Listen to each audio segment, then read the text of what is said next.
question is, what has to happen for the protagonist to realize his or her inner need?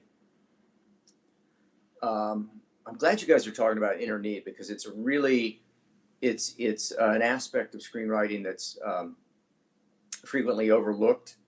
And the deeper you get into screenwriting, the more you'll find that the inner need is very important. The inner need is usually realized in Act 3. So the protagonist has gone on again on this remarkable journey, and they have a moment of objectivity or a moment of clarity where they got what they wanted, he or she got what they wanted, or didn't. Either way, it doesn't matter. But they've been chasing this thing, and on that journey, they've learned something. And at that moment of clarity, they say to themselves, or sometimes to a mentor or another character, that old me, that flaw, I'm leaving behind. I'm going forward.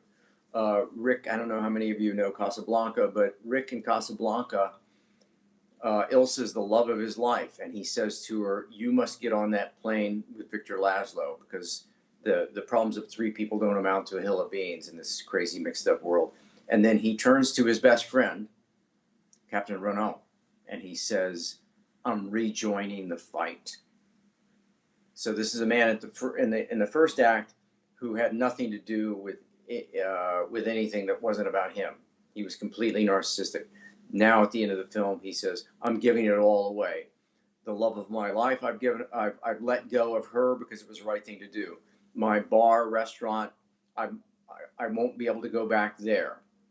I'm rejoining the fight. So it's that moment of realization, and it almost always happens right after the protagonist gets or doesn't get the objective that they've been chasing.